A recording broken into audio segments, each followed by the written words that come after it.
na História, com Carlos Bastos.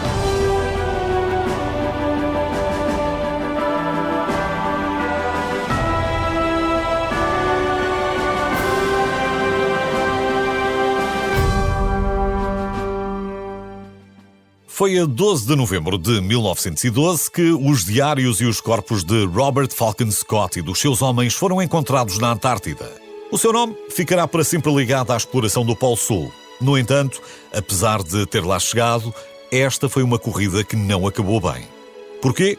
Bem, temos de começar a história pelo início. Scott era filho de um magistrado que também era cervejeiro. Não havia nenhuma incompatibilidade nisso na altura, mas como havia tradições navais e familiares na família, o jovem Scott optou pela carreira naval aos 13 anos. A sua vida correu normalmente até que o pai faleceu, já depois de ter vendido a cervejaria e ter feito maus investimentos. E de repente, Scott passou a ser responsável pelo sustento da família. Portanto, ser promovido e ganhar mais tornou-se uma preocupação. A maneira mais rápida de ser promovido era ficar ao comando de qualquer missão que aparecesse. E apareceu, uma missão de exploração ao Polo Sul. Ou seja, foi mais por necessidade de dinheiro e de obter o seu primeiro comando, do que propriamente pelo interesse na Antártida, que Scott se candidatou. A expedição Discovery, como foi chamada, correu bem, mexeu com a imaginação popular e Scott tornou-se um herói. Recebeu diversas homenagens, medalhas e foi promovido a capitão. Entretanto, casou-se com uma mulher com posses e tiveram um filho, chamado Peter. Talvez não saiba, mas este Peter Scott foi o homem que mais tarde fundou o WWF, o World Wide Fund for Nature, aquela organização ambiental que tem um panda no logotipo. Aliás, foi ele que desenhou o símbolo. Depois desta pequena pausa para a vida familiar, Scott aceitou a nomeação para uma segunda expedição à Antártida, desta vez com o objetivo de chegar ao Polo Sul. Só que Scott não sabia que ia entrar numa corrida até que recebeu um telegrama do norueguês Amundsen a comunicar-lhe o mesmo propósito. Provavelmente foi esta corrida ao Polo Sul que fez com que as coisas corressem mal a Scott. Até porque ele não ia para uma corrida, ia para uma viagem de exploração científica para testar, por exemplo, cães, cavalos ou os mais modernos trenós motorizados.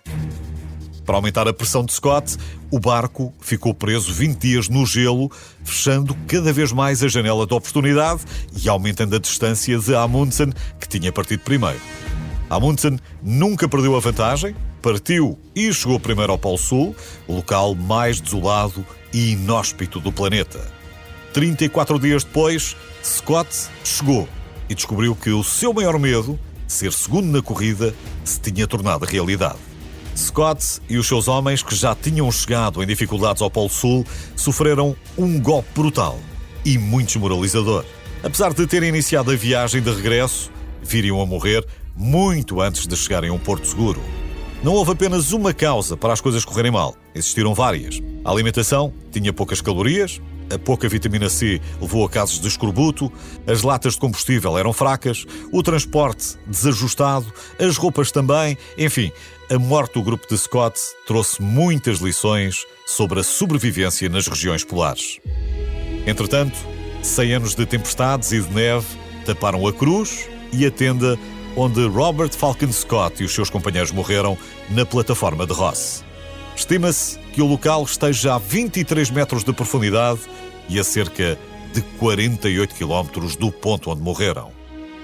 Provavelmente chegarão ao mar daqui a 275 anos.